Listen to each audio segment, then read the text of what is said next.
Il y a une créature légendaire en Guyane qui porte un nom assez curieux, le Maskilili. Difficile d'en faire une description en détail, mais si par mégarde vous le croisez un jour, deux choses vous permettront tout de même de le reconnaître. Premièrement, sa taille, car il est petit, un peu comme une sorte de lutin diabolique. Et deuxièmement, celui-ci a une particularité assez effrayante. Il a des pieds à l'envers. Il paraît que c'est au beau milieu des bois que le Maskilili se terre.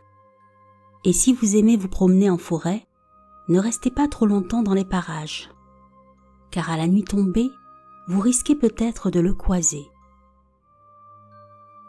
Ce dernier n'est pas censé vous attaquer de front. Par contre, si l'idée vous vient d'essayer de le suivre, méfiez-vous, car vous risquez de ne plus retrouver votre chemin. En effet, on dit que ce petit monstre aime bien se jouer des gens qui essayent de le traquer, en faisant en sorte qu'il se perde dans la forêt. Et c'est justement à ça que lui servent ses pieds à l'envers. Parfois, il paraît que pour manger, il est amené à s'approcher des maisons.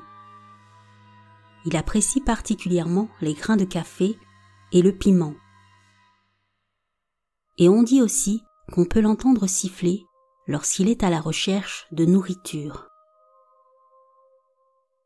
Qu'il soit réel ou pas, le Maskilili a été par le passé souvent utilisé pour tenter de faire peur aux enfants.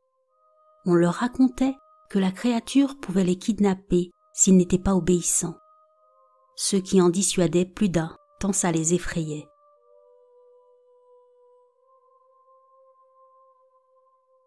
Le Maître-Bois, comme le Maskilili, est aussi une créature de la forêt.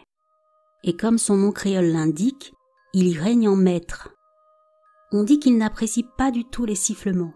Donc, lorsque vous vous promenez dans les bois, évitez de siffler car il pourrait peut-être bien se mettre en colère et décider de vous entraîner avec lui dans son antre et vous garder prisonnier durant des mois.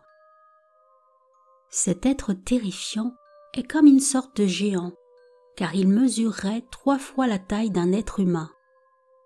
D'après la légende, le Maître-Bois serait couvert de poils et aurait une grande barbe. Il est parfois décrit comme un unijambiste et se servirait alors d'un tronc d'arbre pour se déplacer. Il y a une autre légende de Guyane qui, contrairement aux deux premières, ne hante pas les forêts, mais plutôt les rivières guyanaises. Cette créature a l'apparence d'une femme, en grande partie, sauf qu'à la place des jambes, elle a une queue de poisson. C'est donc une sirène qui porte le nom de Mamandilo, la mère des eaux. On dit comme pour toutes les sirènes qu'elle est séduisante, si séduisante que si un jour vous la croisez, vous succomberez forcément à son charme. Alors ensuite, elle vous enlèvera et vous emportera avec elle au fond de la rivière. Cette sirène est aussi un personnage légendaire de l'île de la Martinique. Il y a même une sculpture à son effigie. Elle pèse plusieurs tonnes et se trouve sous l'eau dans la baie de Saint-Pierre en Martinique.